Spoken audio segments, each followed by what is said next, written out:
Hello, everyone. Hi, it's good to see everyone here. It has been, it has been quite a week, let me tell you. But hello, welcome Nimby, we got Fed Boy, Antly, Leafy. Yeah, it's so good to see everyone. Hello, I hope you guys can hear me okay.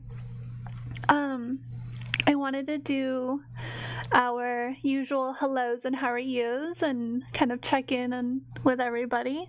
Boy, oh boy, do I have quite a lot to process. You guys can hear me just fine? That's great. Wonderful. Yeah, so how is everyone? How are we doing? I'll do my best to keep things lighthearted. I don't have any music going on in the background, although I could play some music if you want. It would just be really quiet. Let me see. Let me see if this is good.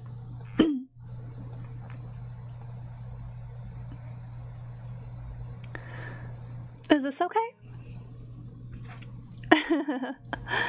Just a little bit of background music should be nice. Just a little bit of ambience. You had a pretty rough day yesterday, so you're mentally exhausted today. I feel that. That's very relatable. I definitely understand that a rough day can cause fatigue, and I guess the question is, what are we doing to replenish ourselves, right? I think that is the question that even I need to ask myself. Yeah?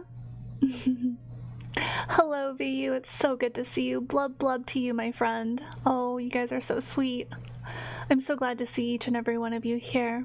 Leafy says you're gonna try really hard to get some sleep tonight. Yes, please. Sleep is very important. I'm hoping that maybe, as we speak and talk about certain things, we can process what we need to process and find rest where we need. Yeah. Oh, sorry. I don't know why why I'm tweaking out, but it's probably gonna happen. You do want to do a bit more, but you're trying to relax and you're going to try to sleep better. That sounds brilliant. Vayu asks, how am I doing? Oh boy. Do we really want to get into it today? How was the modem shopping experience? It was easy. There was really only two to pick from. I had a budget, I had a price range. I wanted to get something under $200, and I got something under $200, and it works, and it's going to be perfectly fine. And yeah, so I don't think there's going to be any problems. So what happened, for some of you guys who were keeping up with my Twitter posts and updates in the garden, my old modem just stopped working. I think it was just too old. Like it just broke, kind of. So I had to get a new one. Well, so okay. Yes, I knew exactly what I wanted. I had a budget price. I knew which model I wanted. I knew which brand I wanted. So yeah. So Mofangos, it's so good to see you, my friend. Hello, a fellow scholar and dear friend. It's very nice to see you. I hope you've been well. I hope you're taking care of yourself. But yeah, so I got a new modem and I got that working. I was really worried, so I couldn't get it earlier. I should have known to get it yesterday, but I had my class and I had other obligations to do before my class, so I couldn't get it yesterday. So I thought, oh, it's gonna fix itself. There's not, it usually does. I thought it was just like a network problem or a server problem. Like you just wait an hour or two and then it fixes itself, right? The internet. But that was not the case because mine was a modem malfunction. Let's just call it a modem malfunction. And so I had to get a new modem. Like the old one, it just kapoots. Kapoots, I say. Kapoots. Kapoots, yeah. But so that's the modem situation. I did want to check in with everyone. How has your week been? How's life going? So I heard from Atlee that it was pretty a rough day yesterday, so a little tired today. I hope you can relax a little bit and unwind with us. Hi. It was time for it to retire. Otsukare, Modem-kun. Yeah. So I still have the old one. I don't know what to do with it. I'm gonna see about recycling it. So hopefully that'll be something that I can do. And, you know, move forward day by day, time by time, moment by moment, all that good stuff. So we actually have two things we could do today. We could just chat as we always do. We could just connect heart to heart through you know, through conversation and getting to know, you know, our processes and how we've been. I have a very heavy story, but I'm scared to share it. I'm scared to share it for many reasons. One of them being, you guys are going to get something like vicarious trauma. I recently learned about the different types of trauma. There's vicarious, there's secondary, there's of course the primary trauma, right? So Mofanga says that the new job they got is okay, but it really wasn't that good at the beginning. Okay. Chatting would be nice. Okay. Fedboy says that they're doing good so far and they built their own airsoft gun with a 3D printer. That is so cool. Oh my goodness. 3D printers are so much fun.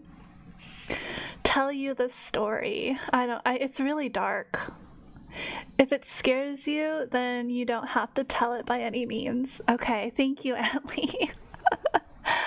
It's a very dark story. If we're gonna be honest, it's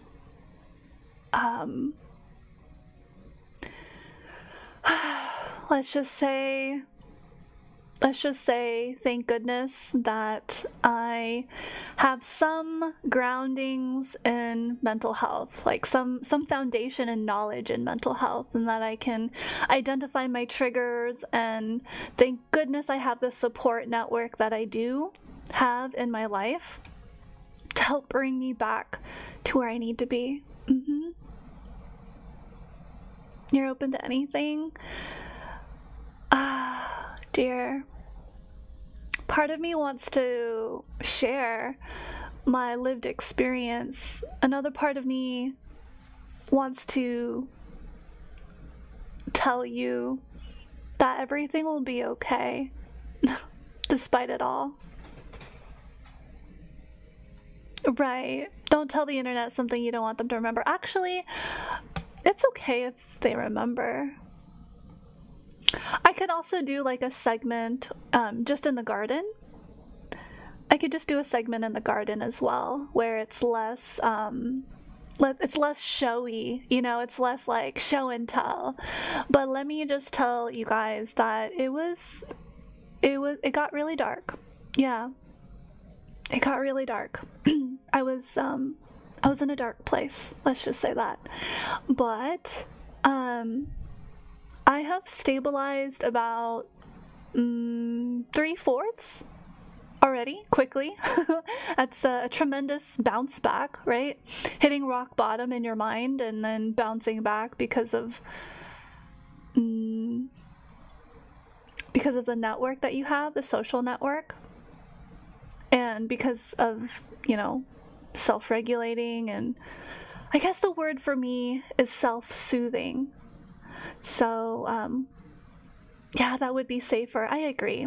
Let's have like a cozy chat in the garden sometime about it. But for today, for now, I want to spend this time doing something that everyone can participate and be part of, which is a reading. I'm not sure if some of you guys tuned in before, but I was reading from the book of Self-Care by Mary Beth Jensen, or Jansen, however you want to pronounce it, her last name.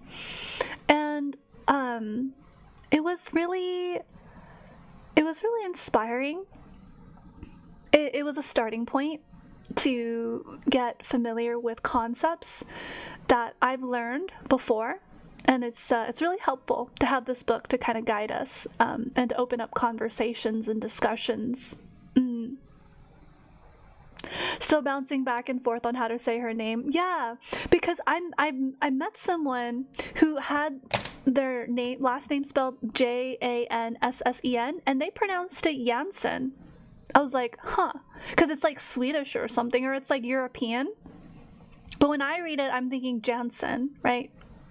Jan, like January. But they pronounced it Jansen, and I don't know, I remembered it since then, so I was just like, okay. Yeah, so it's like, it's either or. Jansen, it's some European, name, possibly. Things will get better even if you feel it doesn't. Yes, Mafangos. Something that I've been learning is that recovery and healing is non-linear. It is non-linear. So if you're on a path or journey to recovery, it is a non-linear path, which means you're going to have ups and downs, and you're going to have everything all the way around. But what's most important is that you have hope first and foremost, and that you give it your best all the time. Yeah? Also, Scylla, hi, welcome. It's so good to see you. Thank you so much for joining us. I'm so glad you're here. I've actually pulled up the book of self-care. It's right behind me right about now. Yeah? No? Wait. Is it not? Oh.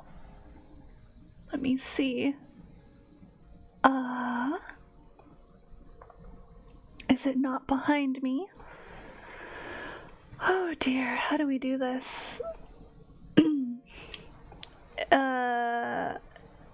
It would be ironic if my mouse died on me. I would be very concerned. Oh, there it is. Okay, yeah, it is behind me. Let me just move it down here, and I hope my mouse isn't dying on me. It's not dying on me, is it? Oh, hey!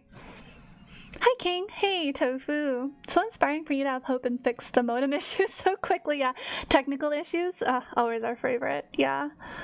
Okay, so here we are here. Yeah, there it is. Ta-da! Gonna close a few things out. There we go. And let's see. Yeah, technical issues, it really do be happening. But yeah, so tell me about your week, you guys. How has your week been so far? How's everything going? Oh, wait, is there? Is that just my imagination? That is not my imagination. Okay. There's a black box on me? Yeah, there was a film that, that's exactly how I felt. I felt like there was like this black fog. No, there really. It was pretty. That's kind of funny. Ironic that happened. But yeah, I just pulled up the where we left off in the book. This was a practice that we did a little while ago, and then we're a little bit further ahead in the book. So we're gonna do some reading today. Believe it or not, we are going to be reading. Slow work. Just took a haircut. Looking for dinner right now. Okay, sounds good. Hello, Retod. It's good to see you. Thank you so much for joining us. Really glad to see you. Yeah, so I hope this is comfortable for everybody. I should shimmy myself over. Let's see. How does one shimmy? One must do the shimmying. All right. I have shimmied, and now I really am shimmied. The shimmying has happened. I've moved over so you guys can see this a little bit better, hopefully. It's page by page. This is the best I can do in terms of it, how it looks. I mean, maybe I can blow it up a little bigger, possibly. Let me see.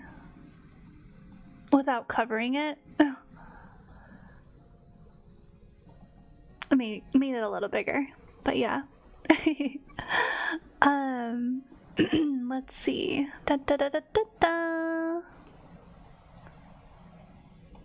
Okay.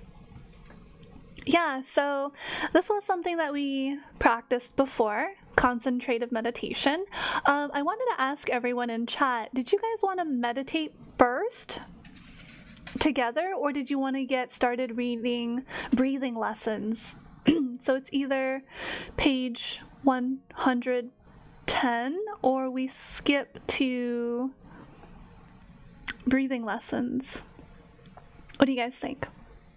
Did you guys want to meditate? We totally missed it. But at the end of this lesson, at the end of this chapter, there is a breathing meditation that we could possibly follow. It's guided. So, yeah. What do you guys think? This morning, because of the modem issue, I wasn't able to host the meditation that I wanted to. It was almost like it worked out, I guess, but still. Oh no, I'm good, Scylla. Thank you so much for checking in. You're so sweet. Did I want some time to slow things down after my issue? No, I think I'm pretty good. Thank you. You're fine either way. Okay, sounds good, Todd. Yeah, so we can just get started reading. We basically left off here because we did the there's that little part about mini meditations, but we can circle back on that. So yeah. Breathing lessons. We're on chapter 8. This is page 117 of the book. I will say that this isn't like the greatest book of all time, but it does have some helpful notes in it, and the guided meditation portion, the practice portion is very helpful. It's actually something that I've done and worked on myself. So it's all very familiar. It's like I'm like relearning everything again. Having been a chakra meditation instructor for about a year, it's really refreshing to review some of this content and share it with others that could benefit from, taking some time for themselves mentally and emotionally to relax and unwind and maybe connect with themselves and maybe connect with others as well, because I think that's really important. What do you guys think? So, let's see. June Singer. This is a quote by June Singer. I don't know if you guys can see it, but it's right here. Breathing, then, is intercourse with the universe, with all of life. That's an interesting. I've noticed that this book has laced a lot of like sensual. Let's call it sensual topics. For better or for worse, but we are all 18 and above, so yeah, I'm not a fan of that. I'll be completely transparent. I'm not a fan of it being laced with some of the more sensual notes. I think it could be better. It could be a little bit more tasteful. It's trying, but I think I get what it's. I mean, it is more for like adults, and it's not necessarily a children's book. Uh-huh. It really doesn't. It doesn't really beat around the bush, does it? It's just straight up saying, yeah, just go for it. Which is one approach. It is one approach. So I don't I don't know. I'm not sure how I feel. But anyways, okay, so we continue. How's the music? Is it distracting? Do we want to read with the little music in the background? It is on repeat, so I hope you guys are okay with this little lullaby. And if you guys feel tired, you guys can wind down as well for the evening. Freudian philosophy? Yeah, for sure, Leafy. Some types of people are more open and comfortable with it more than others. That is true, Scylla. That is absolutely true. And I think this is trying to address that freedom, that comfort level a little bit. I mean, I don't necessarily mind. It's just, I just find it really interesting, is all. I just find that the notes of sensual and sexuality to be a very interesting touch. So yeah. But we're okay with reading with the background music. Hopefully it's not too distracting. Yeah? So we'll begin, if there's no commentary on the audio and music or background. Okay? Background music, background sound, that's on fine? Okay, wonderful. And hopefully it will lull some of you guys to sleep, as it seems some of you are very tired and weary, but haven't been able to get the rest that you need. So hopefully this will be a chance to wind down or, engage. Fine for you as well? Wonderful, Retod, wonderful. Okay, we'll begin then. We've already experienced some healing breath practices, but here we dive deeper in. Healing breathwork is one of the most profound health and relaxation practices available to us. It begins to stabilize the nervous system within 1 minute. The stressors or chaos swirling around you may not go away, but proper breathing can safeguard your health and well-being even in the most challenging times. How powerful is that? If healing breath, the second paragraph here, if healing breath were sold as prescription in a bottle, it would be the best-selling drug in the world for the plethora of benefits it provides to our mind-body physiology. The most progressive, integrative, and functional health physicians even prescribe healing breath as their single best anti-stress medicine. Dr. Andrew Weil maintains, the simplest and most powerful technique for protecting your health is breathing. Weil teaches breathwork, also called diaphragmatic or belly breathing, to all his patients. I have seen breath control alone achieve remarkable results, lowering blood pressure, ending heart arrhythmias. Hold on, next page. If only healing potion is real. I know, right?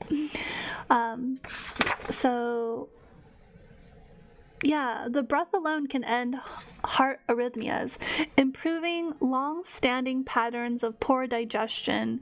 It can increase blood circulation throughout the body and decreasing anxiety, and allowing people to get off addictive anti-anxiety drugs and improving sleep and energy cycles, he says. Okay, next paragraph. The best part about proper breathing is that we have access to its healing powers anywhere, anytime. It doesn't cost anything. And there are no side effects, only the most helpful bennies possible. It also has certain lingo, and I'm noticing healthful bennies, benefits is what I'm assuming it's referring to. Only the most healthful bennies possible. That's kind of cute. To get the benefits, learn the mechanisms to breathe away tension. Breath is life. One wailing breath announces our arrival, just as one final breath marks our departure. In between, you breathe about 21,000 times each day. Oh, eggs and Benny. Oh. Okay, that's what it's probably referring to. Yeah, it's got some like inside jokes. Self-healing getting a little quirky, for sure. But yeah, you breathe about 21,000 times each day, taking hundreds of millions of breaths over your lifetime. Chances are, despite these large numbers, you have not taken time to notice your breath, no less work on how to breathe. Definitely benefits, for sure. Breath is a powerful tool that with each inhalation oxygenates your body and sends it pulsing through veins throughout your body. It energizes and relaxes you simultaneously. Every exhale sends out carbon dioxide into the environment, releasing metabolic waste from your system and detoxing, purifying, and renewing your mind-body physiology. Hello to anyone. So good to see you. Thank you so much for joining us. We are currently reading about the breath and breathwork. Right now, you're breathing in some of the same air molecules as Leonardo da Vinci. Next page on this. Oh, these are a lot of names. I'm not very good with names. Wait, is it? Oh, I just needed to scroll down. Okay. Right now you're breathing in some of the air molecules as Leonardo da Vinci, Sidonie Gabrielle, Colette, Buddha, William Shakespeare, or whomever else you might choose to think about. We have Don Tavius Mac. Oh, not at all, Mac. Thank you very much for tuning in. Thank you for your warm good evening. I really appreciate it. Right now we're settling in and reading about breathwork and the wonders of breathing, right? What is it? The miracle that is the breath. Breath is life. So, when you release a deep breath, you exhale 10 sextillion air molecules, and it takes about 6 years for one breath to scatter across the Earth's atmosphere. Wow. Eventually ending up in places like Florence, next page, Florence, Paris, Varanasi, and London. Never heard of some of these places. Thank you, Mac. I really appreciate it. All right, we're at the top here. And though you may not be able to afford to visit Roman Forum, your breath molecules may be doing just that. Ultimately, our breath is the life force energy, and the way in which we mindfully breathe creates a delicious connection between the mind and the body. This is actually very true. Pause really quick. This is as a person who has experienced something of a anxiety attack, controlling the breath before it gets to that state is really important. Absolutely, yeah. Whereas a disturbed and distracted mind can have a tendency to run the show. When you breathe mindfully, your mind, body, and spirit are delightfully intertwined around one another instead of being at a standoff. Okay, Varanasi sounds like... So I had a friend named Varan, V-A-R-A-N, and so then I was wondering about that. It's interesting how they kind of plopped over in like Europe, like Italy, and then London, and then like Paris and London, and then nodes of that. It's just kind of random examples, but okay, whatever floats this book's boat. We'll just roll with it. So continuing, sorry, I keep getting distracted. When we control our breath, we calm down our nervous system and create an internal rhythm that balances all our body systems and organs. Lovely. Very lovely. Okay. The natural breath. If you observe a sleeping baby, you'll witness natural, proper breathing. Watch how the little belly naturally rises and falls with each breath. This is how we're meant to breathe.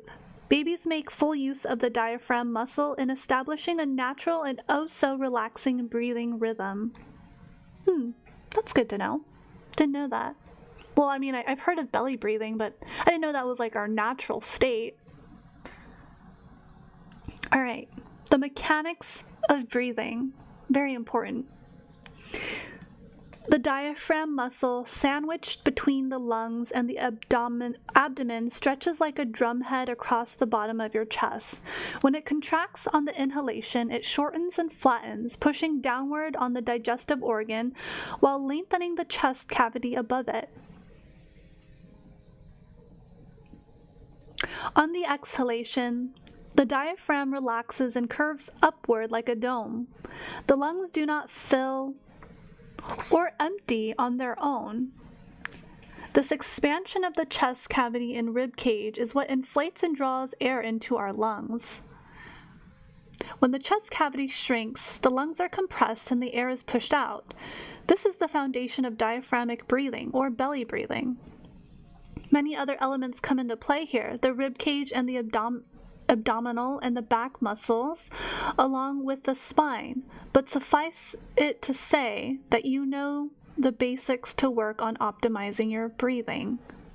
Okay, so you're kind of like integrating these different parts of your body while paying attention to like the expansion of your rib cage and like your back muscles kind of like contracting and then release.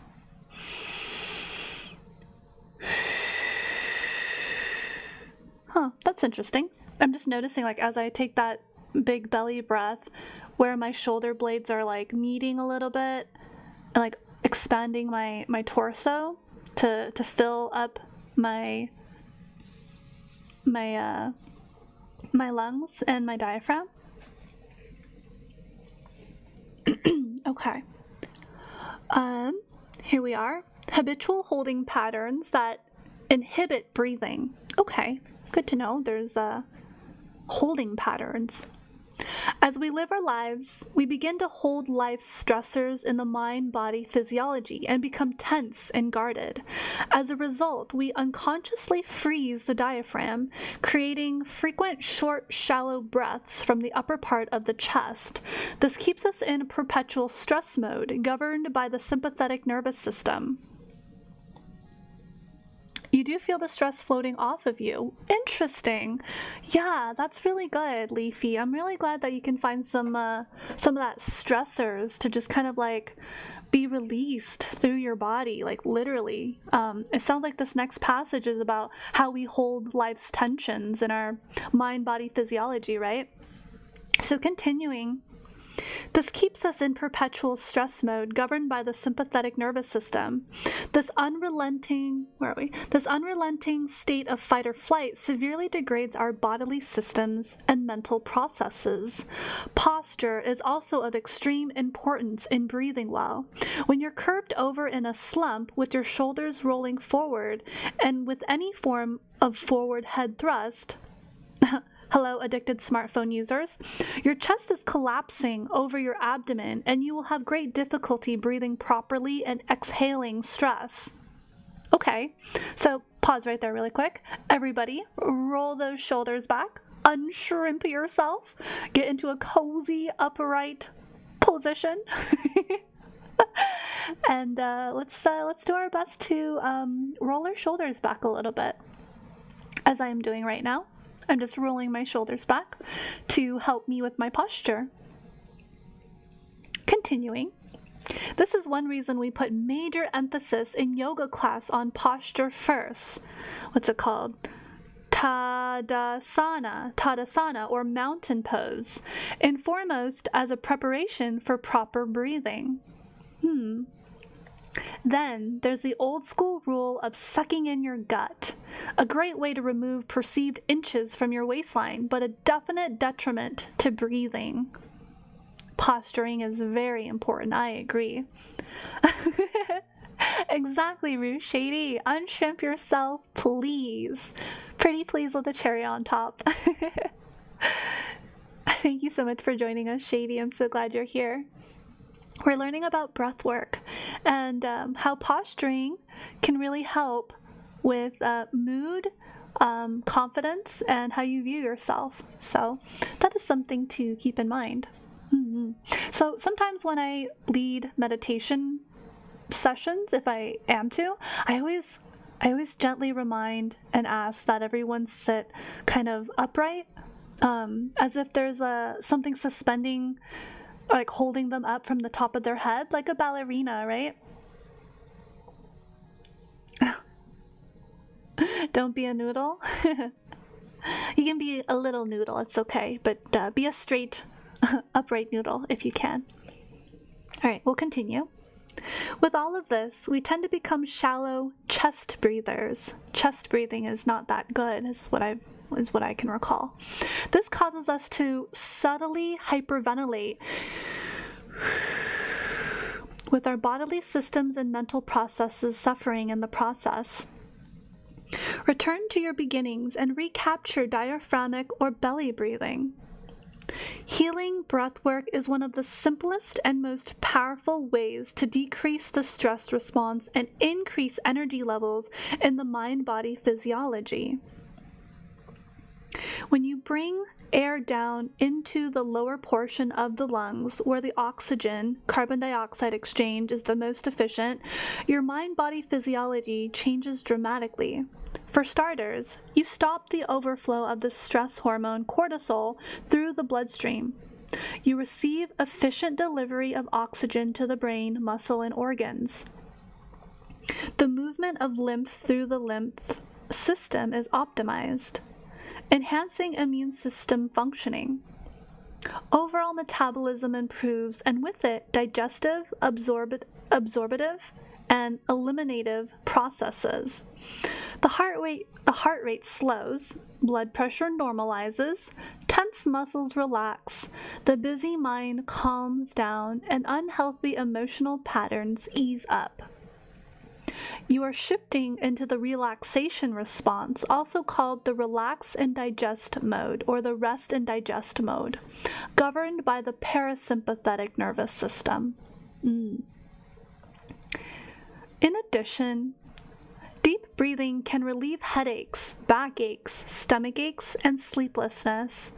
It helps normalize the body's release of the natural painkillers and mood enhancers called endorphins. Boosts levels of serotonin and dopamine, the body's natural antidepressants and tranquilizers, and boosts the release of vasodilators, immunodilators, and human growth hormone, DHEA. Breathwork has also been shown to help those with an addiction kick the habit. Wait, what? Breathwork has also been shown to help those with an addiction kick the habit, whatever that addiction may be. It can help in overcoming anxiety and panic disorder. In one study, diaphragmatic breathing reduced the frequency of hot flashes in menopause women by 50%. Wow. Okay. All right. So it's inviting us to practice, and it seems like a very easy practice. It doesn't seem like very meditative. I think it's just very more just need to kind of sit down and focus for a moment. Leafy says cortisol is also an anti-testosterone chemical, so it can really affect men's body chemistry. Okay, that's unfortunate that it can affect your body so severely. Yeah, cortisol, the stress hormone, it can affect a lot of different people in many different ways. Absolutely. Thank you for that, Leafy. Thank you for that share. So I'd like to invite everyone to practice with me. And if you feel comfortable doing so, you're more than welcome to participate and follow along as we follow these instructions to diaphragmatic belly breathing. It is an incredibly simple thing to practice and master. Just remember to keep it soft, easy, and fluid. Oh, sorry, I was reading ahead just to make sure that it's not like a meditation. I don't think it's a meditation. I think it's just consciousness and like conscious breathing, really. Like you're just bringing awareness to your breath is my guess. So for this exercise, find a quiet space where you won't be disturbed. You can stand, sit up straight, or if you guys want, you guys can lie down as well. For the most efficient flow of the life force energy, you want your spine to be in alignment. So I guess what that means is you want your hips to be aligned with your shoulders, and then your legs slightly apart, and then your arms at your side. So maybe laying down is probably the best, or standing up, as long as you're standing up straight and holding yourself from your core.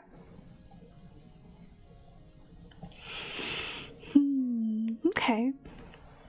So let's begin this. Let's give this a try. So you're going to let your shoulders melt down away from your ears. Okay, so you're going to lower your shoulders, and if you need to, roll them forward and roll them back as needed. Yeah, those shoulders be holding some tension over there. So give them some love and do some gentle rolling just to kind of loosen up and bring awareness to your shoulders. And once you feel ready, you can, again, melt them down away from your ears, just like the book says.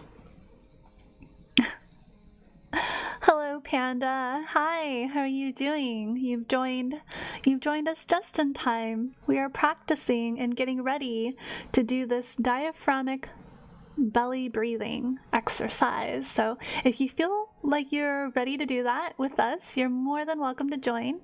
If it's kind of if it's a little too much right now, you can just hang back and relax. I hope you're doing well, Panda. Thank you so much for joining us. Feel your rib cage and heart center opening. So I think by doing that, you want to kind of like puff out your chest. Yeah. So you want to kind of like sit up straight or lay down if you are laying down straight and flat. Okay, King, sounds good. All right, have a safe drive home, and remember to breathe.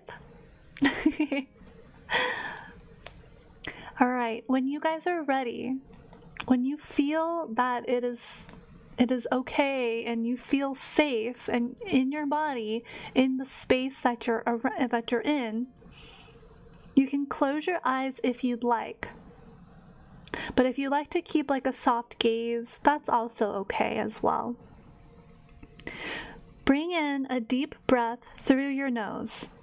The nose is designed to naturally warm and filter every breath.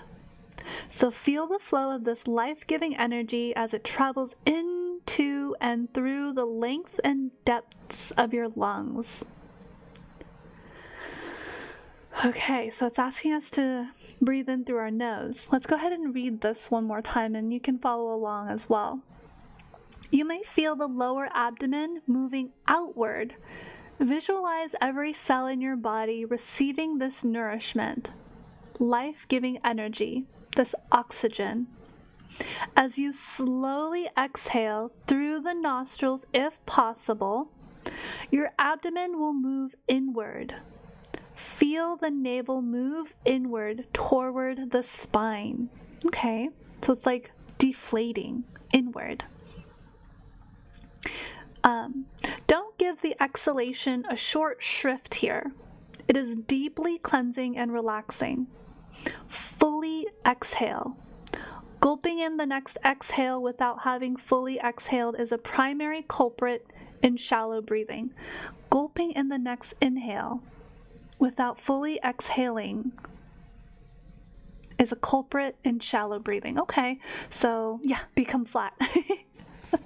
Yes. All right.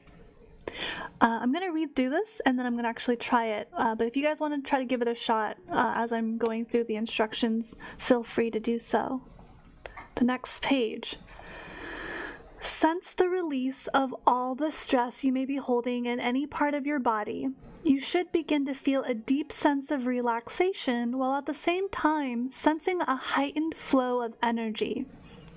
For those who have sinus issues, a deviated septum, asthma, or the like, do the best you can with inhaling and exhaling through the nostrils. If this is difficult, with the teeth gently together and the lips slightly open, breathe through the mouth. Keep this process soft and not strained. Okay, so if for any reason that your sinuses are congested or like me, you have to talk, try to breathe in through your mouth all the way down into your belly. Hold it for just a moment and then breathe out fully. And don't gasp for air, but then just bring it back to a normal breath in and a normal breath out. Take 10 deep diaphragmatic breaths as outlined above. Work toward full breathing that is deep, soft, and easy with no pauses or jerking movements. The deeper and easier the breath is, the more the torso expands and contracts. You are in essence creating a wave-like massaging action on the 60 trillion cells in your body. With regular practice, this type of breathing can become an everyday habit, not just an exercise to be performed at a set time. Watching the gentle inflow and outflow of the breath is one of the simplest and most beautiful ways to meditate, accessible to virtually everyone.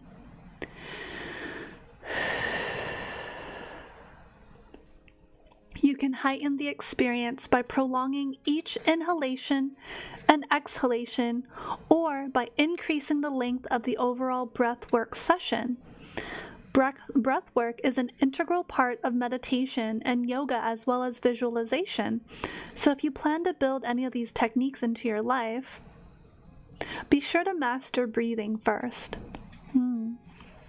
Very nice. Okay, so let me give this a shot. Let me do it through my nose, so you might be able to hear the air. So let me give me like a moment.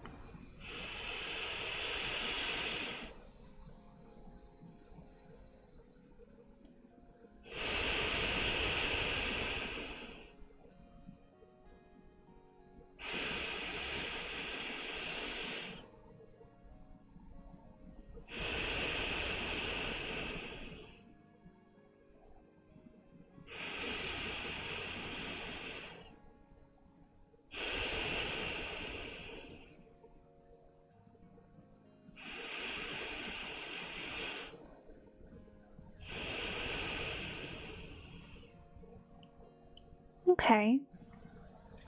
That wasn't so bad. Wow, I actually feel, it's interesting. I feel a little bit more relaxed, but also energized at the same time. It's kind of weird. It's a weird feeling. I feel like, how do you say? I feel more like energetic, but not like anxious energetic. I feel like lively, like I'm alive. Like my brain just got some oxygen. Have I had time to relax and decompress so far this week? I was able to a little bit yesterday. Yeah, I felt like when I was taking those breaths just now, I was able to kind of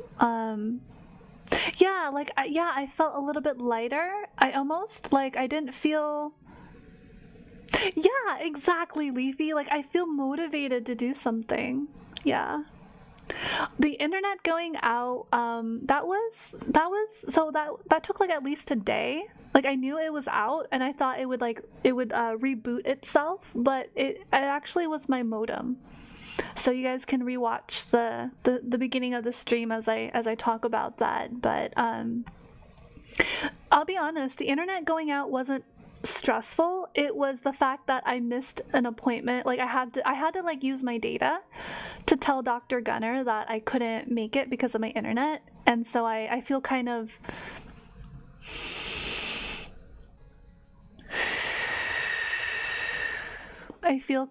disappointed that maybe I let him down or I kept him waiting. So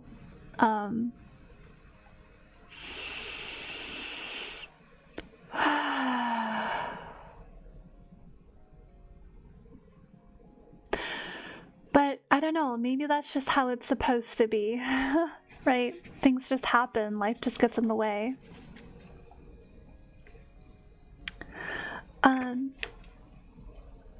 Okay, so how did everyone enjoy that that breathing exercise? Did anyone give that a shot? Should we do it another? Should we try to take 10 deep breaths? Okay, Retod says they work a lot with schizoaffective and schizophrenic. Or how about, let's say, patients that are affected with schizophrenic and schizoaffective. Like, I've been learning something. I've been learning to do person-centered care, which is really new for me. This helps a lot with focusing with them as well. That's wonderful, Retod. I'm really glad that you are working with patients who are affected with a mental health condition and that you're possibly able to offer them some compassion and care. So I'm really, really excited to hear that, Retod. I am in the midst of possibly, maybe, also working with individuals who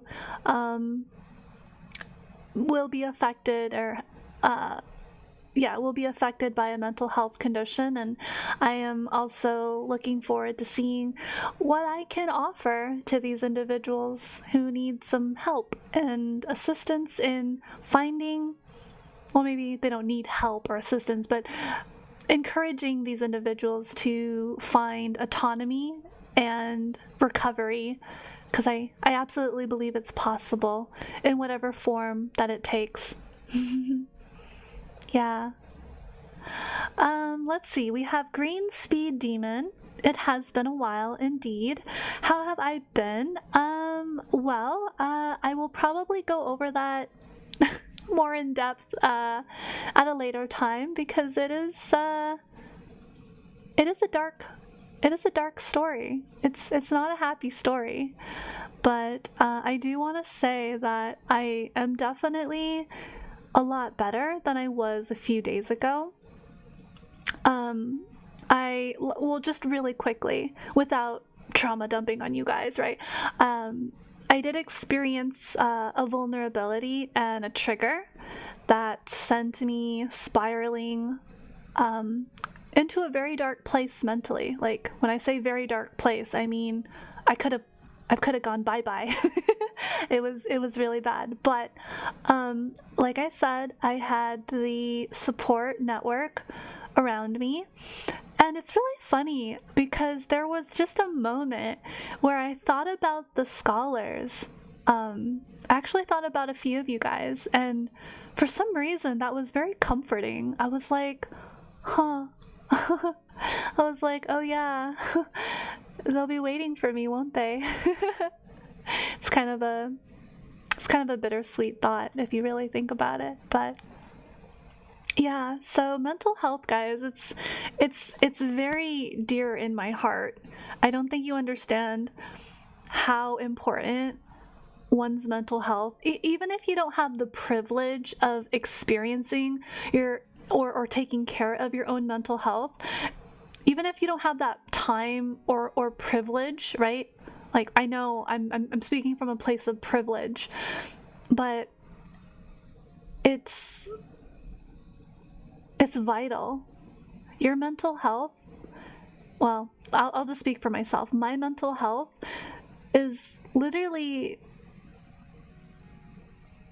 the thing that's keeping me here in this world.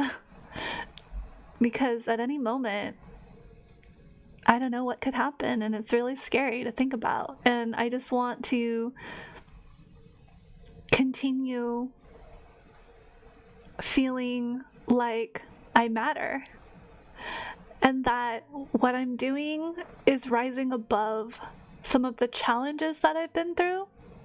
So yeah.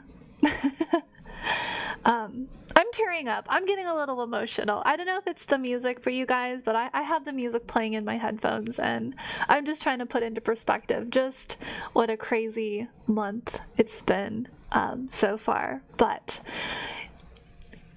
mental health is always and will always be something so dear to me, because it's what I'm going through. Let's be real here. Let's be completely honest. I am going through it. I know what it's like. I really do. And if someone ever says, oh no, you can't possibly, and then, maybe there's certain nuances about, like, maybe I've never, like, I come from a sober background. So sure, there are probably instances where I cannot relate to an addictive personality, or like traits that are a way of coping with a situation that I don't personally participate in that level of coping myself. But the feeling is universal. The feeling is so real and so human. Yeah. Thank you, Panda. Every therapist needs a therapist. Absolutely, Leafy. Yeah, I'm very committed. This is something that is irreversible. Mental health and the things that you live through and you go through and you experience in life, you don't really get to undo that. You just have to work with your experiences and find grace with yourself through it all. And sometimes you'll have some bad days where you're not as graceful as you want to be with yourself, such as, me being human. Other days, you are very committed and you know exactly how to lift yourself up, but other days can be a little bit more difficult. So it's very important to be very gentle with yourself during this process.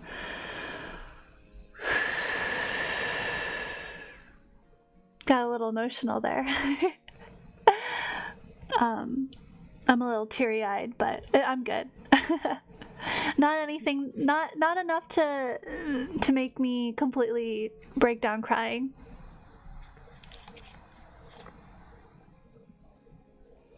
Yeah, so breathing, diaphragmatic belly breathing is incredibly simple to master.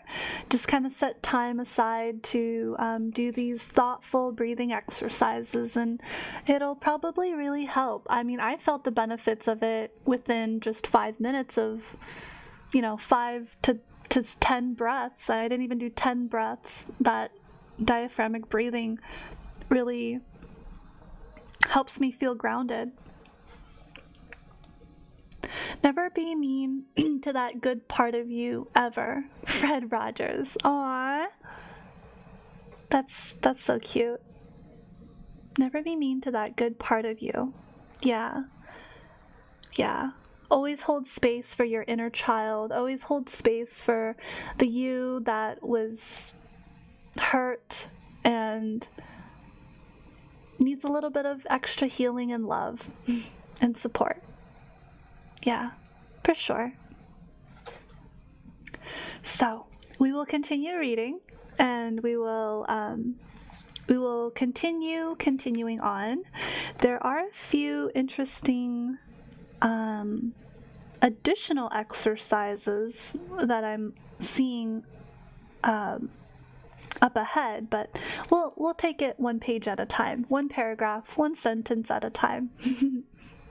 So, got prana, and if I remember correctly, prana is like energy. It's like a form of like life force energy. Oh, it says it right there. Prana is the life force energy. Wow. All right, so diaphragmatic breathing is a foundational technique in pranayama. Ayurveda? Yeah. In Ayurveda, whatever, yoga practice, pranayama is Sanskrit for the science of breath. Prana is the life force energy. When we practice any form of pranayama, we are mastering the life force energy in and around us.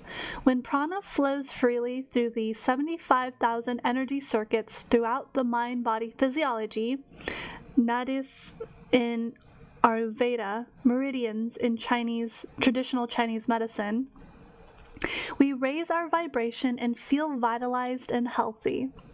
I think maybe it's talking about our nervous system a little bit, or the system that like carries energy or transports like nutrients to our body. Maybe it's talking about that system. Conversely, when prana is blocked, fatigue, dis-ease, and illness may follow. You may choose to increase your repertoire of breathing capabilities well beyond the foundational approach.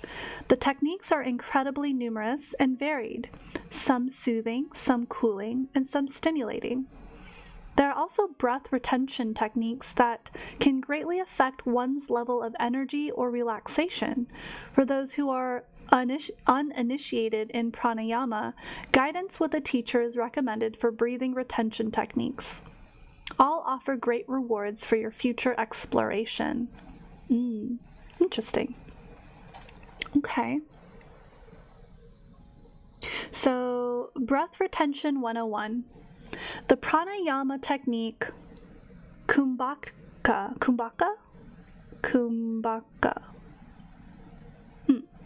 entails focusing on a pause at the top of the inhalation and or the bottom of the exhalation. This is done to a certain pattern or ratio. You may choose to consciously lengthen and hold at the top of the inhalation to increase your energy level, whereas lengthening and holding at the bottom of the exhalation enhances the relaxation response. Okay, let's look at some examples. So you can regulate how energized or relaxed you feel based on your breathing. Okay. So here are some techniques. Here are the basics for practicing breath retention. The pattern for each is inhale, hold, exhale, hold, repeat. So there's a relaxing effect, there's a balanced effect, there's an energizing effect. Which one do you guys want to look into, or should we look into all three of these? Let's see. So we can read through each of them and decide in the future which one is most effective for our current situation. If we can, all three, okay. So very first one is relaxing effect. You will inhale for a count of 4 or 6 through your nose until your lungs are completely full. Hold at the top for a count of 1. Exhale through the nose for 8, taking all 8 counts to release the breath. Concentrated on a slowed down, controlled release of the breath. When the lungs are completely empty, hold for a count of 4. Okay. So you're going to inhale for 4 to 6 through your nose until you're completely full. You're going to hold for just a count of 1, and then you're going to exhale for 8 all the way out. And then once you're all the way out, you're going to hold like that for a count of 4. So it'll be like 1, 2, 3, 4.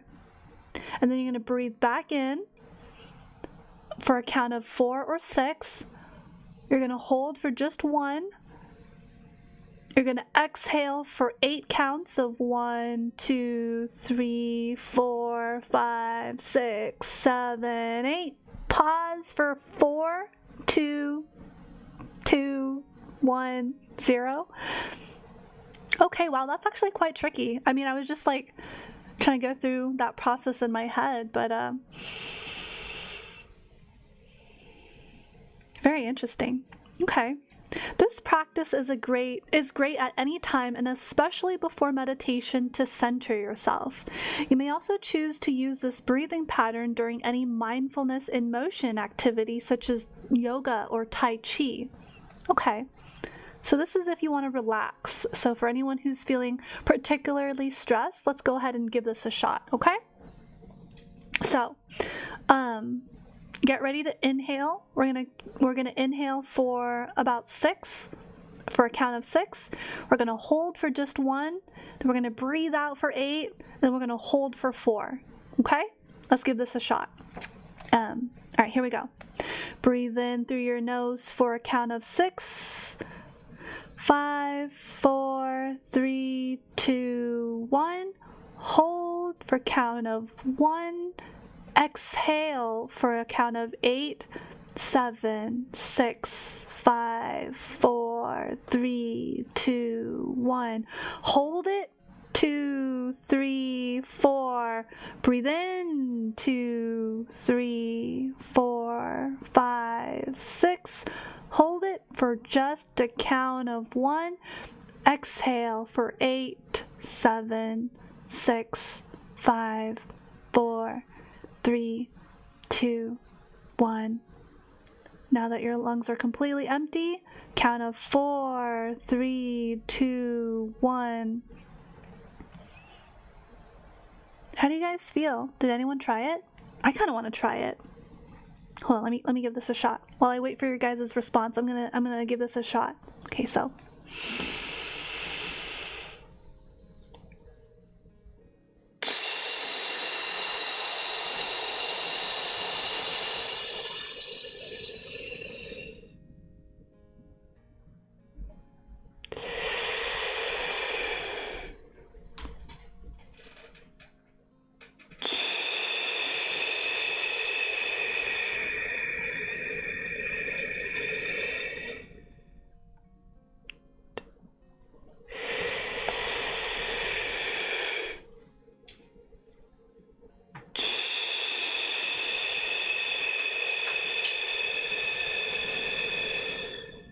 Wow.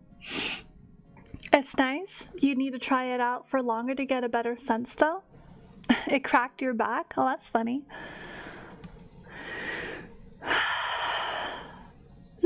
Just doing it for a little bit. I don't feel energized, but I do feel very like relaxed. I feel very like easygoing. Like I don't feel tension. But you're right. I think doing this a few more times would definitely kind of help. But I do feel some kind of way. I do feel a little bit more like softer as opposed to more tense. I do feel like a little bit more relaxed. Chill and calm composure. Yeah, that's a good way to put it. Okay, so that's something to look back on if you ever feel really anxious. You do feel kind of like a little bit more relaxed, right? Like alert. Like I feel very, very alert, but like very relaxed. Well, I mean, I'm alert because like I'm still awake and going, but this could be done in the evening time, just before you go to sleep, as part of your meditation routine. For those of you who like to meditate, want to meditate, don't know how to get started, this is a practice that could be done in the evening. So, yeah. Let's see. There's another one as well. Yeah. It's easy too. It's quite, and you can do it for however long you feel until you feel that sensation of relaxation in your body or in your mind. Yeah. The next one is a more balanced effect. This one seems kind of interesting. It says, inhale for a count of 6 through your nose until your lungs are completely full. Hold at the top for a count of either 1 or 2. Exhale through the nose for 6. And when the lungs are completely empty, hold for a count of either 1 or 2. Okay, it's almost like box breathing. As a professional asthmatic, breathing exercises are no joke, and they be as complex and deep as you want them. Oh, right. This must be very difficult for individuals who might have some asthma. True. Right. Yeah. No need to push yourself. Just do what feels comfortable. Have your inhaler, but do what feels natural. Excuse me. Okay. All right, here we go. To be quite fair, I do feel very balanced right now.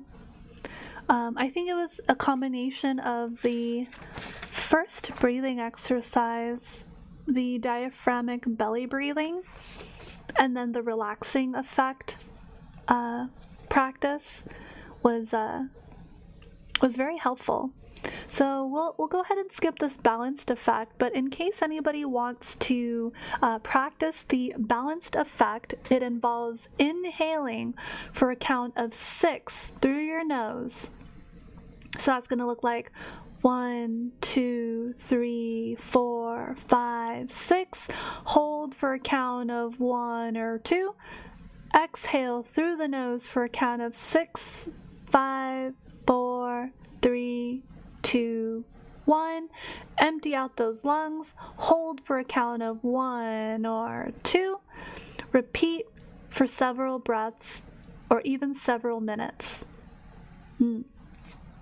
That's how the balanced effect would go, more or less, at your own pace, obviously. Okay. The energizing effect. We can review the energizing effect, but I think for the purpose of this evening, which is a more trying to wind down, relax, get into a more restful state of mind, we won't necessarily need to energize ourselves unless you want to, for whatever reason. But basically, you would inhale for a count of 6 through your nose until your lungs are completely full. Hold at the top for a count of 4. Exhale through the nose for 6.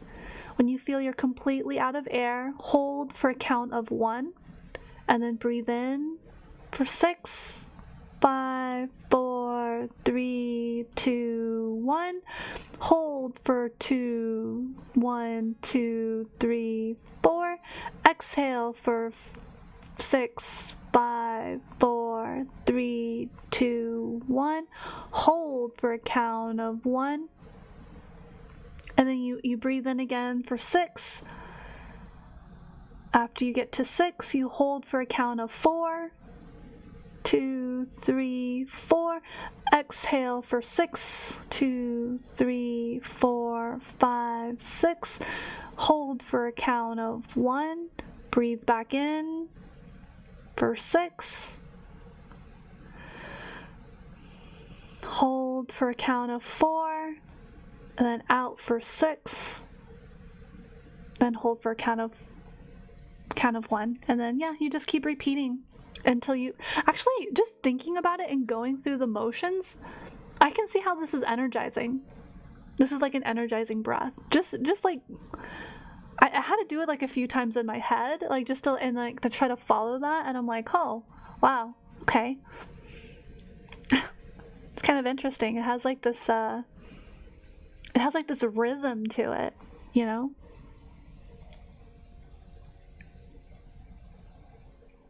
Yeah, for sure. This would be excellent for the morning. Absolutely, I agree. I will be sure to timestamp this VOD so that folks can go back to it and kind of get a sense of this exercise and then do it on their own, however they see fit. Okay, so last paragraph of this page, last two paragraphs. Again, in yoga, we generally recommend instruction on breath retention by a qualified teacher, and there are contraindications? What is this word? Contraindications? What is that? That is such a big word. Such as untreated heart disease and pregnancy, among others. So even though this is generally regarded as safe, use caution with these basic techniques. Okay, but let me leave you with this. Aside from all the mind-body health benefits that we've discussed, deep, gentle breathing is one of the most effortless highs that you'll ever experience. Contraindications. Oh, side effects.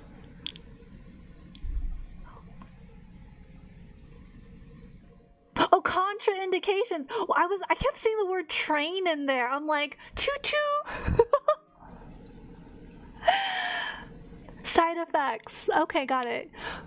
Contraindications. Oh, okay. So like my brain was just seeing the word train and I'm like, train? Yeah, choo-choo. I don't know what's wrong with my brain. Can't read. What is this? What is this blasphemy? Oh my goodness. Oh my god. That was a moment. So it's a con?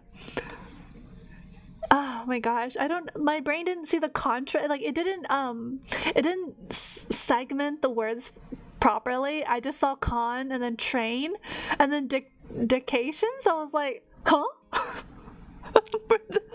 Just a moment there with myself. Thank you for your patience, everyone, as I contraindications. I have heard of contraindications.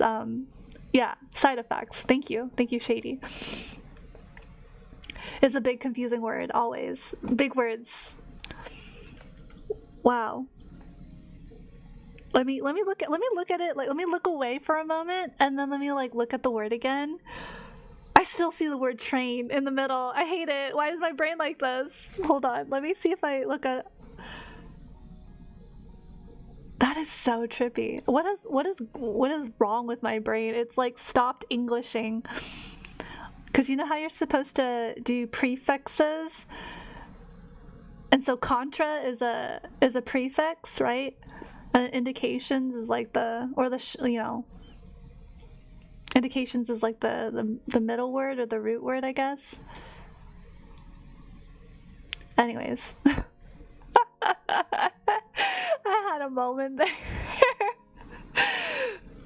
The synapses are just not firing correctly tonight with big words. How many letters is that? 1, 2, 3, 4, 5, 6, 7, 8, 9, 10, 11, 12. Okay, once it's past 12 letters, we know my brain is gonna struggle. Okay, so where did we leave off? Aside from all the mind-body health benefits that we've discussed, deep, gentle breathing is one of the most effortless highs that you'll ever experience. Try it right now and often. There are few things in life as satisfying as this gentle dive into tranquility.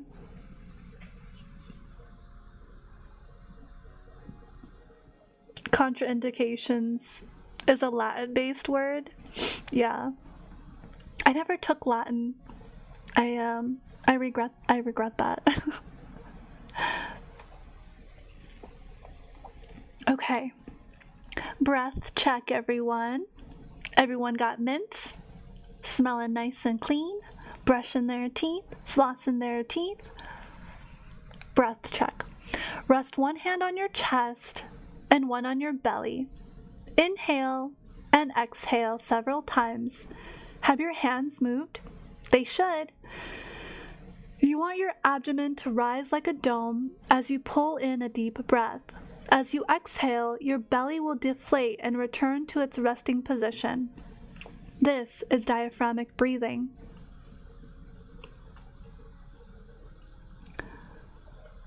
You're eating Indian curry? That sounds delicious, King. Don't get too caught up in the rise and fall of your stomach. Focus on smooth, effortless inhales and exhales, making sure your belly rises and falls. Incredibly simple and powerful. Diaphragmatic breathing decreases our stress response and increases body energy and alertness of mind. So no mints? Okay. That's all right. Yeah, breathe in your belly. Exactly. Actually, I struggle with this. Let me give this a shot. Let me put the book down. Let me put my hand on my chest and one on my belly, and let me see if I can do a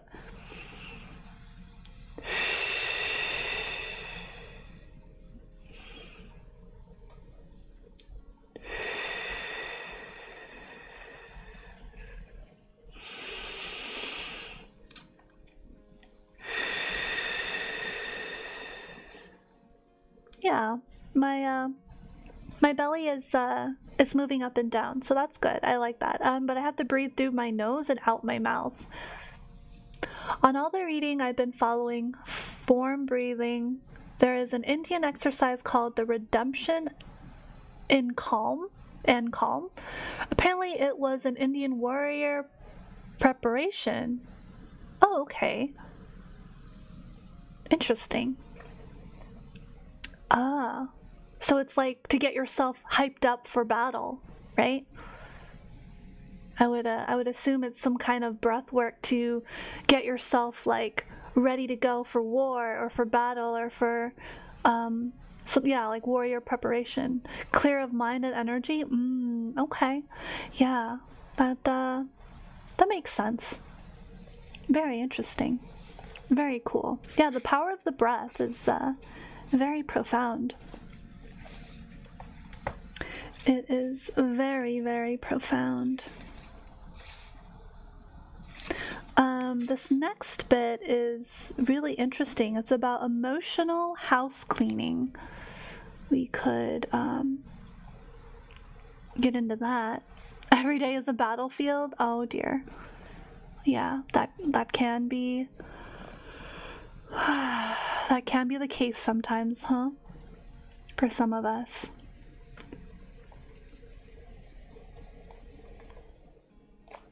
So let's reflect on that before we jump ahead to this emotional house cleaning. Have you guys tried putting your one hand on your chest, like on the center of your chest where your heart center is, and then one on your belly, your abdomen, or like where your belly button is? Did you guys try that? Scylla says in Chinese martial arts, breathing techniques are really important and powerful for them. Absolutely. Yeah. Did the hand on your belly move up and down?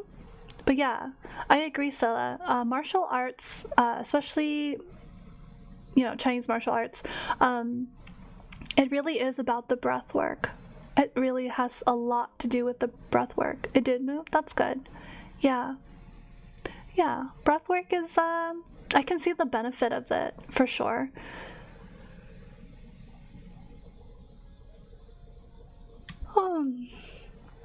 Oh boy, so much deep breathing. I'm so relaxed that I'm yawning. I don't know if that's a good sign. I mean, it's only 7 p.m. It's only about to be 7 p.m.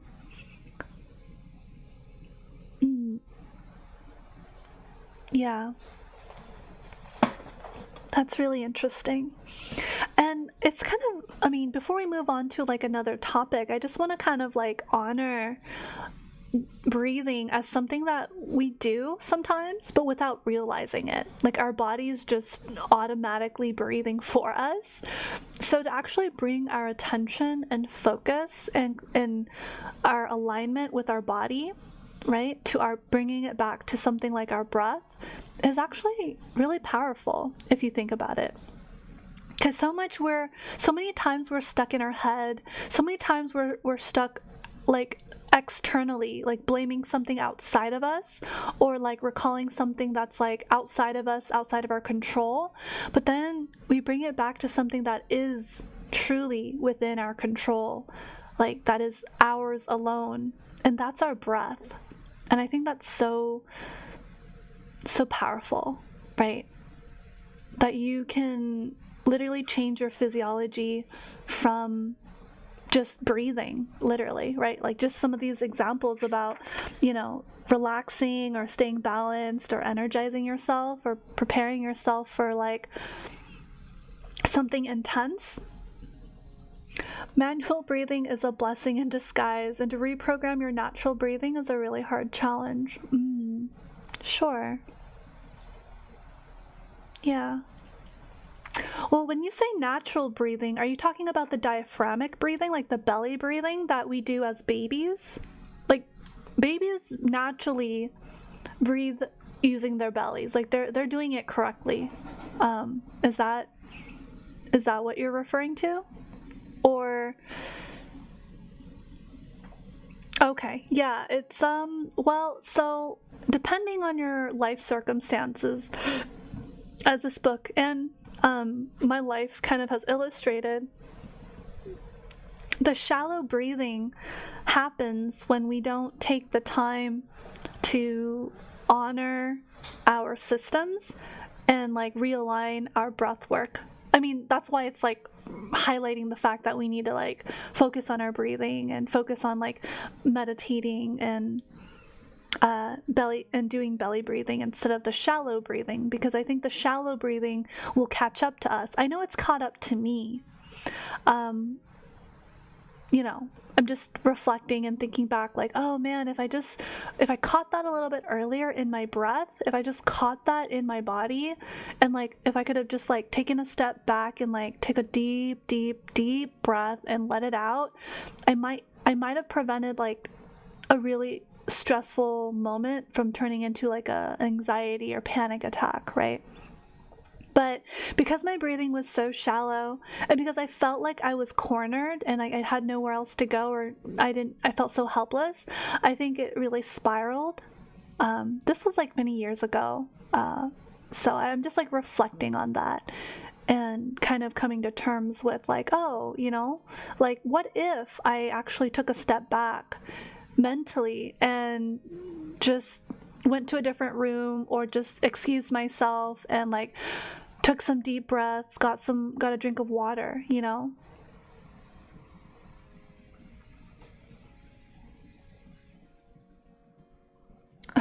I see. Full breathing. I don't know. I haven't heard of that before. But yeah, there's a lot of different ways to go about taking care of yourself and also de-escalating. And I think breathing can really affect the way we de-escalate stressors in our body. Does that make sense to everyone? Like, if you feel like you're stressed and you are stressed, bring it back to your breath. Like literally give yourself like 60 seconds to just do some diaphragmatic belly breathing, right? Like put your hand on the center of your chest. And I've been doing this in the morning where right when I wake up, I put my hand on my chest and I do just a little bit of breathing and ground myself. And because what I used to do was I would quickly get up and just like hustle and bustle and like just like jump out of bed and like quickly get ready and just like out the door kind of sort of thing. But lately I've been practicing this like more mindful approach to waking up. It's still a work in progress for sure. It's not like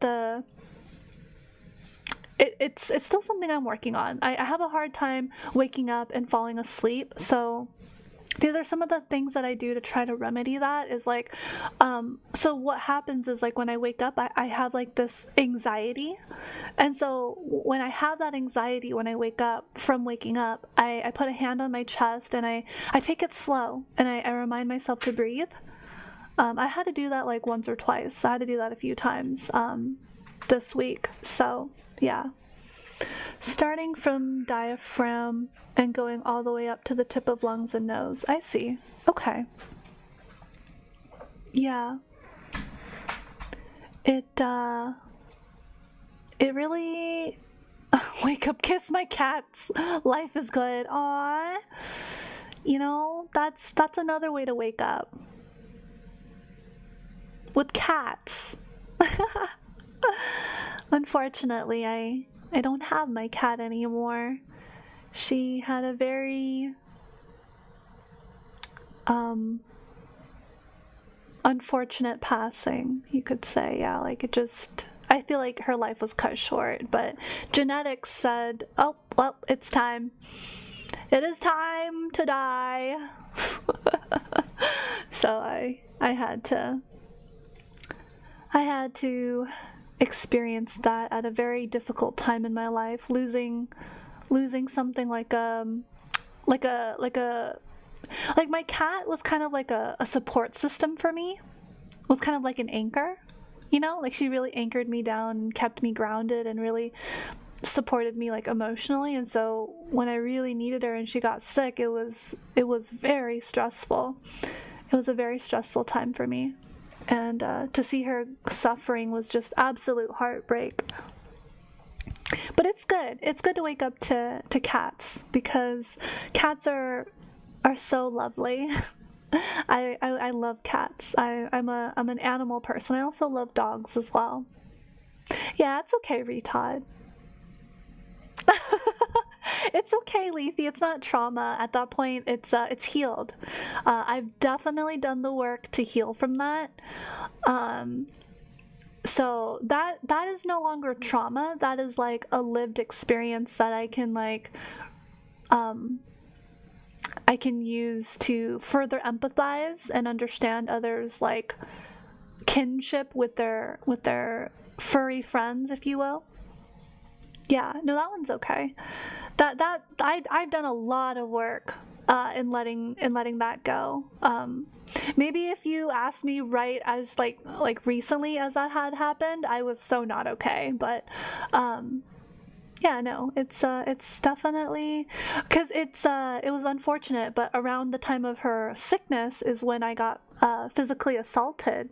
So it clashed, because so like I couldn't take care of myself because I was so busy taking her to vets and appointments and making sure she was okay. Yeah. So self-care, guys. Self-care is very important. Remember to take care of yourself at some point. Otherwise, you will break down like a car. That will happen. It has happened to me, and that was not good. But that's why I'm here, trying to prevent these, these unfortunate circumstances from happening.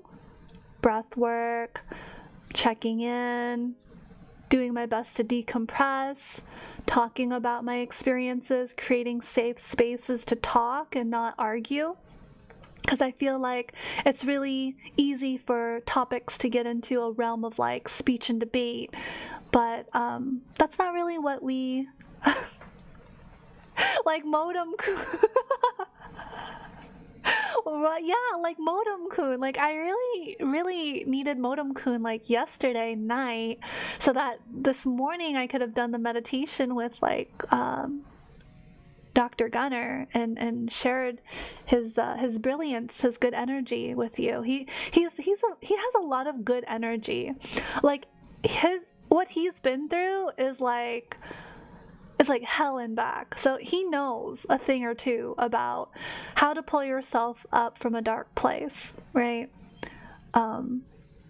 Having experienced so much loss and grief and his own health failing him, and bouncing back, and now with a newborn son and a happy relationship, like a happy family, like that takes so much. That takes so much character. That takes so much willpower. That takes so much heart, and just, he's so full of life. And I really appreciate that from Dr. Gunner. Even if our paths don't cross again, or they do cross, that's just something that I noticed. I was like, wow. After learning about his story and hearing some of his discussion topics, and it's fine if you don't agree 100% with him. That's perfectly fine. I don't think everyone should agree with everyone, like worshiping people. Like, I don't believe in that, but I think there's a lot to learn from each other and a lot to share. If that makes sense, right? There's a lot of wisdom that we can share from our life experiences, and just to hold space for that, right? To like create a space where, like, hey, I've been through something similar, and I really do understand where you're coming from, and just to be seen and validated, and like know that you're connected to something greater and bigger than yourself, like a community or something like the universe, if you believe in something greater than yourself, whatever that may be. Or if you don't, that's perfectly fine. Not everything has to have a spiritual nature to it, but it's always kind of nice to feel like there's something more than just you, right? That there's something greater at force, right? Something that maybe we can't describe in human language yet. Or maybe we've attempted to, but it just sounds crazy or something, and we haven't really integrated that into our society, right? Like shamans and what have yous. So, shamanism and all of that esoteric goodness. But yeah, so we started a little bit late. We started about at 5:30. Surprisingly, it's 7:10 here where I'm at, and I just wanted to know if there are any questions, or maybe we could talk about something that you guys are wanting to know. Maybe there's some questions that you have for me about my classwork or any of that sort. Maybe I can I can do like a quick review or a recap. I don't know if I'm able to. Like, I don't know if I can remember. There's just so much information crammed in like 4 hours of my peer support training program. This leads into like another topic that I'll eventually have to address with the community. That is, what do I want to do once I get the certification, right? Like, so like do I want a job? Because I looked into some jobs, and they pay all right. They pay pretty well. It's like $30 an hour to be a peer support specialist, but there's a lot that you have to do for it, obviously. When I used to work in the medical field, very briefly for like a year during the pandemic, it's like $10 more than what I was being paid. I was being paid like 21 because they really wanted to retain me. So that was pretty interesting. But yeah, there was like a job offer that I saw, and it's like $30 an hour, and I'm like, whoa. I was like, okay, all right. But there's like some benefits, and I don't know if the working conditions are. I mean, there's got to be a catch, right? There's probably some dysfunction happening, or people are like quitting or something. Who knows? I don't know. There's got to be some sort of catch to it. But has it been interesting so far? Your classes, I mean. Absolutely, it has. It has been very interesting. I've been absorbing as much as I possibly can, and it's just, I've definitely bitten off more than I can chew in terms of content and topics, but I think I just need to sit down and really like break it down into like bite-sized pieces, and kind of manage and understand and memorize it. It's kind of like you have to memorize things. So like there's like this something called like a RAP plan, WRAP. It's wellness recovery, hold on, what is it? Wellness recovery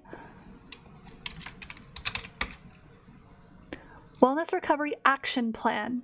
Yeah. A RAP is a wellness recovery action plan, and it's something that I will have to like know from the inside out if I want to work in this industry. There's also something that's really, really important that I'm like obsessed with. I've learned about it in this course. It's called a Psychiatric Advance Directive. Does anyone know what a Psychiatric Advance Directive is?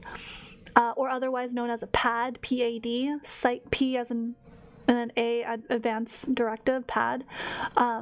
That's the acronym for it. It's a legal document that states a person's preferences for future mental health treatment, and I think that's like so important. Like, oh my God. Had I had a PAD, a psychiatric advance directive, I probably could have like sidestepped so much of the, maybe I might have been able to sidestep some of the abuse that I endured in the medical system. It got really sad. It got really dark to witness like mistreatment and like actually experiencing mistreatment and the lack of trauma-informed care.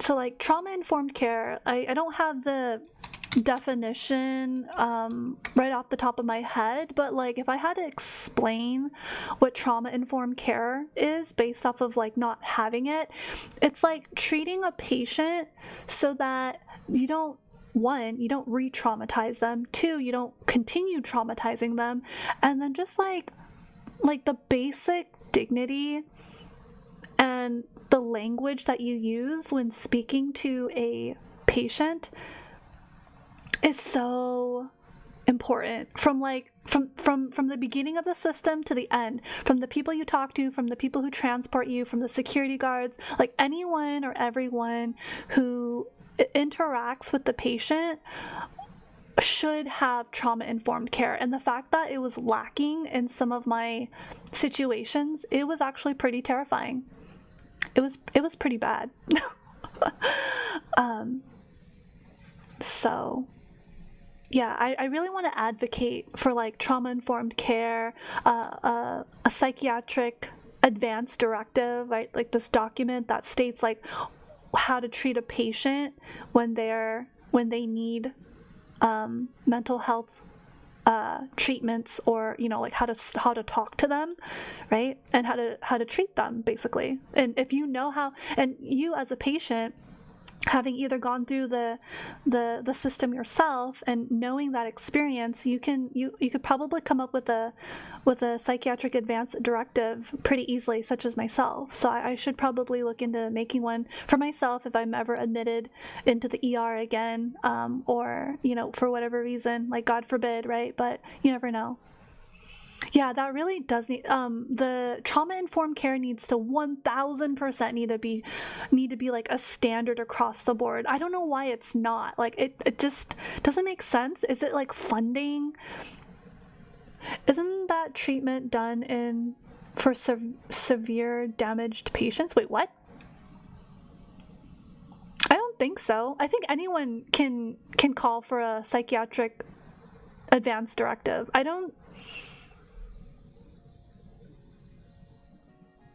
I don't think it's only for like severe patients, and I don't know what you mean by damaged.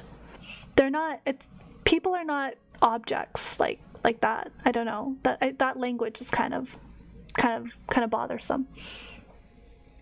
Yeah, like you should be allowed to like make phone calls, right? You should be allowed to like advocate for yourself. So I'm trying to feel the vibe, and I'm trying to feel if it's appropriate for me to share something like my experience, not as a form of like vicarious trauma, but as like an example, like a case study.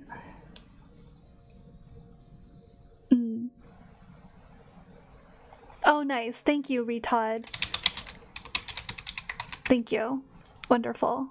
Anyone can get one. That's yay. That's so good. Even your new dentist asks for dental records and dental notes from previous dentists. Yeah, and it's so important, the language that we use to advocate and try to break down stereotype, right? At least in your country? Okay. I think anyone can get a psychiatric advance directive. Like, even if it's like your first time or your second time, I think you can advocate this. Like, the PAD document is just to like advocate for your needs legally. So like if someone mistreats you, you'd be like, well, this was written on my psychiatric advance directive, why did no one follow this, right? Like this. Not a lot of people know about this document, which is actually really, really sad. So I think in my work, if I ever move forward, I will advocate for, very highly advocate for a psychiatric advance directive. It really should be, Atlee. You have no idea. Like, some of these people, really, I mean, as silly as it sounds, if I had a psychiatric advance directive, I would have them like a step-by-step, like how to like care for me, because I'm very like easy to care. But like sometimes they don't do that. They just kind of like, well, you know, sink or swim, there you go, off you go, kind of thing. And just like, and you don't know what you're gonna get. So with a psychiatric advance directive, they just follow those instructions. Specific treatments might not be used because of either hospital direction or funding or both. You wish you had one for years just after finding out about them. Yeah.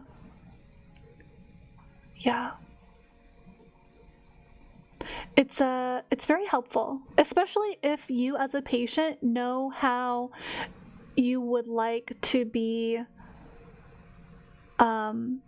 treated, or you know about your preferences. Like, for example, if I had a psychiatric advance directive, I would list that I feel comfortable with female nurses that are like non-abrasive, for example. That's like my preference.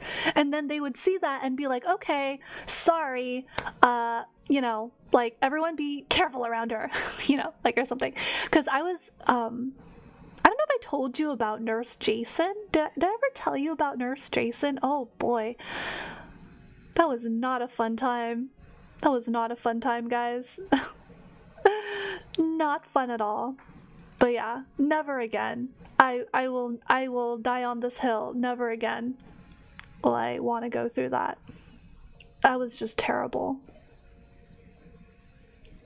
I feel like I mentioned it like once a really, really, really, really long time ago.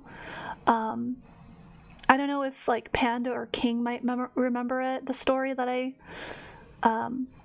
or if I'm just hallucinating and this is all just a simulation, which is possible as well. But yeah, I don't like talking. I don't like actively enjoy talking about it. King, it was about like the 4 security guards. Does that ring a bell? It was about the 4 guards. Do you remember me talking about that? Oh yeah, VU. Yeah, I knew. Yeah, I did. I did. Yes, it was on Annie Live. I remember. Yeah, it was very horrifying. And so something like that, had I had a psychiatric advance directive, might have not happened. That maybe there's a slight chance of that being prevented. That entire situation could have been prevented. Yeah. Big topics, guys. Big topics. I will. Thank you for not pushing, King. I appreciate you so much. One of these days, I will talk about it. Just tonight is not that night.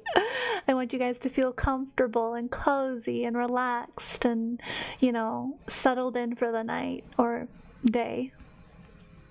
Unfortunately, many medical professionals don't take mental and emotional health seriously and don't think it's like important. Yeah, it's very heartbreaking, Leafy.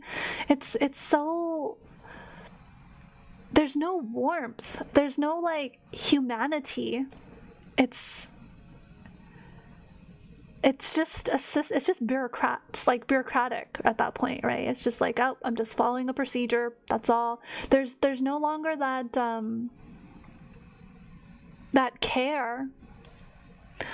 Almost like medical malpractice is one of the leading causes of death. Oh, did not know that. That is very scary. I imagine medical professionals keep medical notes on each of their patients. Mm-hmm. It shouldn't be so hard just to pass it on to the next medical professional. You know what? Oh my God. Vayu is so... No, you would be surprised, Vayu, having worked in the medical field very briefly and seen the notes that the doctor made. I was like, dude, the patient like told more to me than to you, or you're making the wrong notes. So at some point, I had to triage. I was not supposed to triage, but I ended up triaging because like the patients felt so comfortable telling me like what was wrong, and then which is crazy, but it's also like we fixed our broken arm. Why are you still crying? Right, Leafy, right, okay. Retod, we do. It's very easy to pass on to others. Yeah. Also remember that show House? The show House? It's just called House, right? Let me see. House. The television series, yeah? From 2004 to 2012? Antisocial maverick doctor specializing in diagnostic medicine does whatever it takes to solve puzzling cases that come his way. I've never watched this. I never watched House, actually. Did anyone watch House? It's an American medical drama television series. Medical professionals should be measured for empathy as part of their... Please. Whatever VU said, medical professionals should be measured for empathy as part of their qualifications. Please. Yes, please, I'm begging. Like, make a standard for that. My God. Oh my God. Breathe that in. Snaps and claps for that. If you can, yeah, like how to measure empathy and like warmness and hospitality, right? Holy moly. You did watch some of it? Okay. Theoretically, they look for it, but it's almost never actually looked at.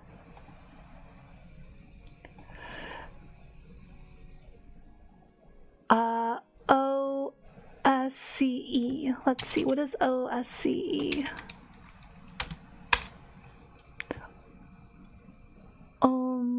Medical term. Objective structured clinical exam. It describes a form of performance-based testing used to measure a student's clinical competence.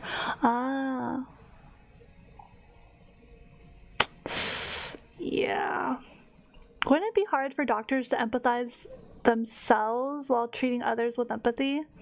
Wait, what? Empathize themselves while treating others with them? You don't... I think the word is like have self-compassion for yourself and not feel burnt out, and then treating others with empathy. Pretend patience, mostly look at people skills. Looking at people skills, okay. Yeah, there you go. Yeah.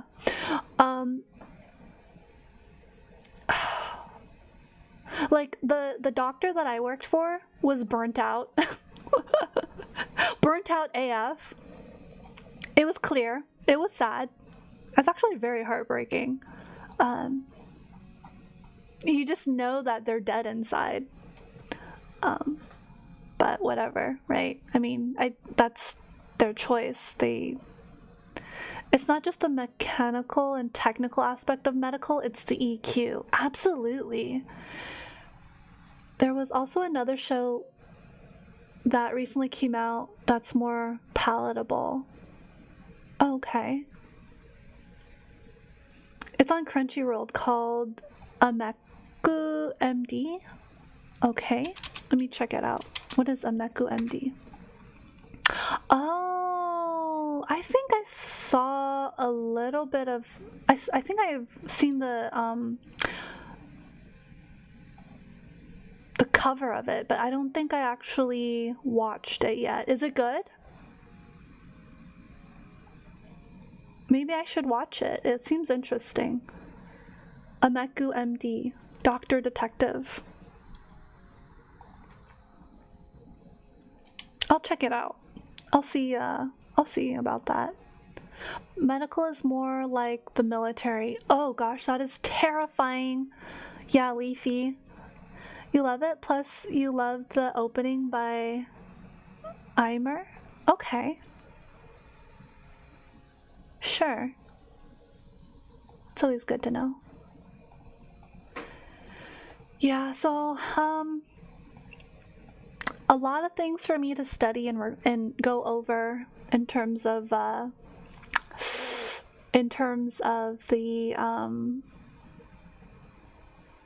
training program that I'm going for, the peer support. Medical practices is both military and business. Isn't that crazy? Yeah. Even tech is using empathy like UI UX design. It's absurd that medical isn't using more empathy in practice. What is this? Oh. Go off, Queen. Let's hear it. Please. I can't agree with you anymore. Like it's like so absurd. Like you're dealing with people's lives and you're dealing with people's like well-being on like multiple levels, right? And like it's a lot. It is a lot.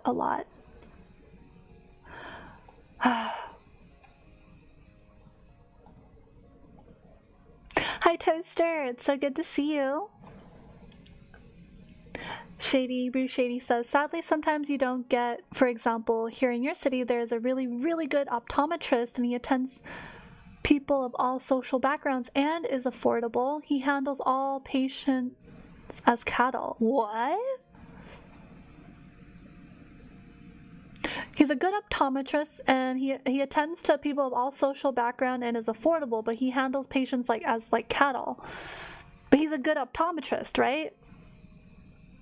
So, but when you say quote unquote good optometrist, what does that entail? Like he knows what he knows about optometry, but he treats patients as like cattle? Like that doesn't make sense. How can you be a good optometrist but treat your patient like cattle? That I don't. Confusion?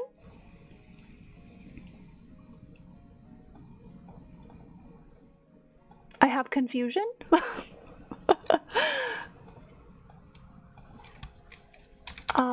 Optometry.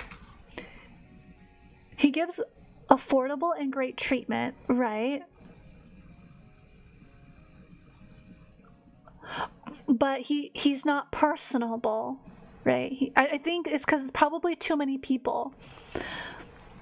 It might be that he kind of like has it so that people are just kind of like an assembly line, sort of like next, or let's go, you got this, great, okay, good, next, right? Kind of system. I mean, is he rude? Is he rude? Is he mean?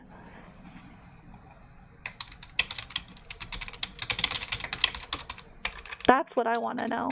Like, not personable and insanely rude. What? Well, there you go. You will have to follow the rules. That's important. That there's that as well. There's how do I say? I think I don't know. I actually cannot vouch for him.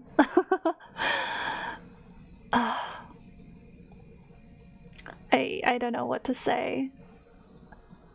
I mean, at least he's affordable and he can like help people of all social backgrounds, right? But like, why can't he just be a little bit more like personable, right? I don't, or hire people. He doesn't explain it outside some posters.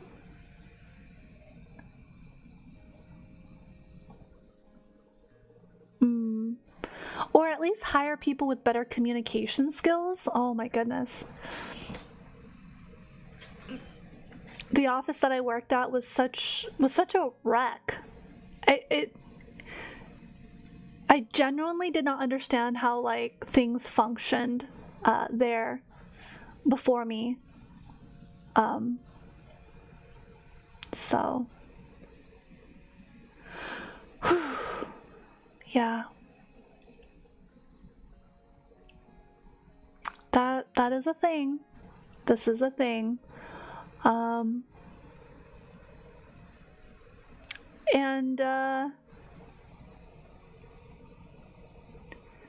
it can get pretty, what's the word? Tiring if you're working with someone who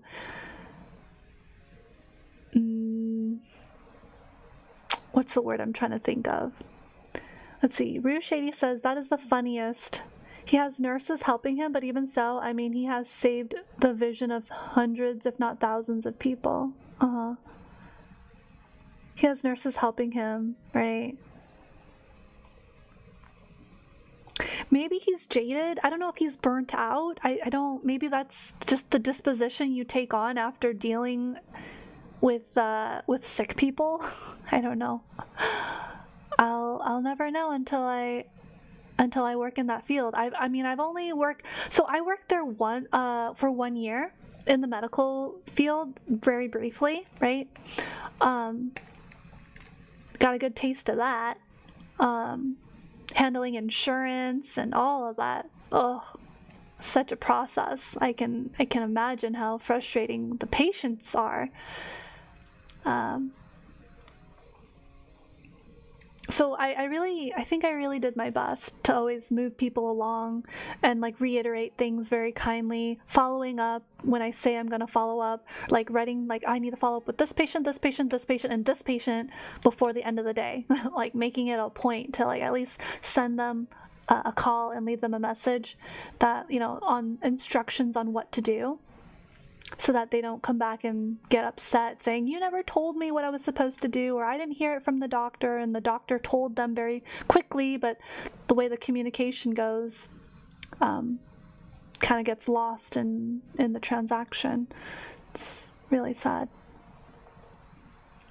So like, I'm pretty sure the doctor says, oh yeah, you're just going to go to the center and pick up the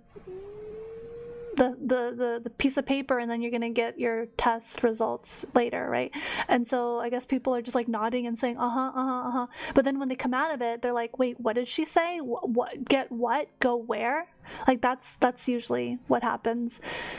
And so I had to like translate everything. It's part of the job, I guess. When the doctor's not clear, everybody else has to be on top of it to make sure that patients and people are getting what they need. It's so important. But anyways, I digress. I ramble. It is what it is. Yeah. Well, any final thoughts? Any last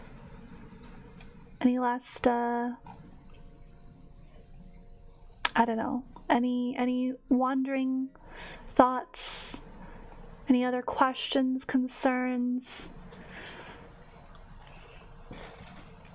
anything that I can possibly address?